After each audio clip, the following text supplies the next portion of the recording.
തിങ്കളാഴ്ച അസ്തമിച്ച ചൊവ്വാഴ്ച രാത്രിയാണല്ലോ ബറാത്തിൻ്റെ ദിവസം. അന്ന് രാത്രി അത്യപൂർവമായ ഒരു രാത്രിയാണ്. രക്ഷപ്പെടാൻ അള്ളാഹു നമുക്ക് നൽകിയ ഒരു അവസരമാണ്. അന്ന് ഈ ഒരു ദിക്ർ എൻ്റെ പ്രിയപ്പെട്ടവരെ ഒരിക്കലും നഷ്ടപ്പെടുത്തരുത്.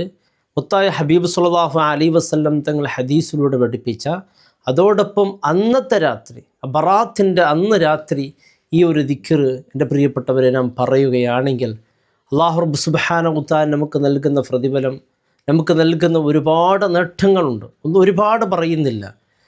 ആ ദിക്ർ പറഞ്ഞ് അടുത്ത വർഷം ബറാത്ത് വരെ എൻ്റെ പ്രിയപ്പെട്ടവരെ എല്ലാ നിലക്കുള്ള ഈ ഒരു ദിക്ർ എൻ്റെ പറയേണ്ടത്, പണ്ഡിതന്മാർ പറയുന്നു, വലിയ ഒരു വിഷമം വന്നപ്പോൾ ഇത് പറഞ്ഞാൽ മതി.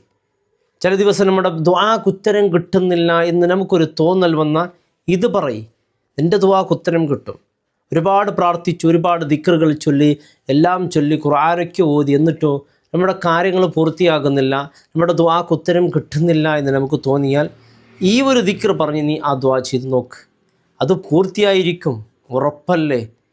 ഉള്ളറയിൽ നിന്ന്, ഇരുട്ടറയിൽ നിന്ന് രക്ഷപ്പെടുത്തുന്ന, എത്ര വലിയ പ്രയാസത്തിൻ്റെ ഉള്ളറയാണെങ്കിൽ നിനക്ക് രക്ഷപ്പെട്ടു വരണമെങ്കിൽ ഇതാണ്.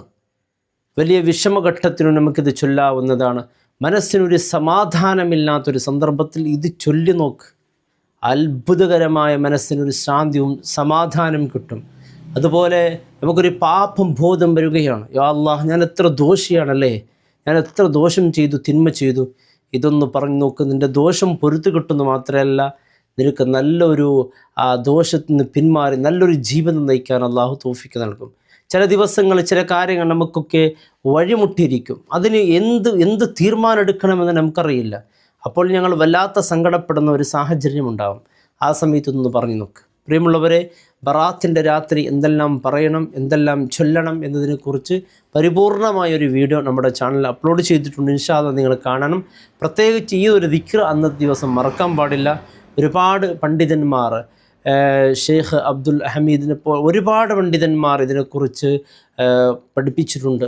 അപ്പോൾ ഇത് അത്ഭുതമാണ്. കാരണം ഈ ദിക്ർ എന്ന് പറയുന്നത് ബഹുമാനപ്പെട്ട പ്രവാചകന്മാരൊക്കെ, പ്രത്യേകിച്ച് കടൽ എന്ന് പറയുന്നത് വലിയ ഒരു ഇരുട്ടാണല്ലേ.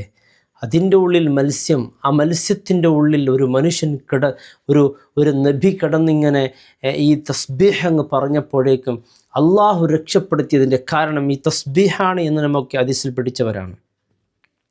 ഇതിൻ്റെ അത്ഭുതമെന്ന് പറയുന്നത് ഇതിൽ 3 കാര്യം അടങ്ങിയിരിക്കുന്നു.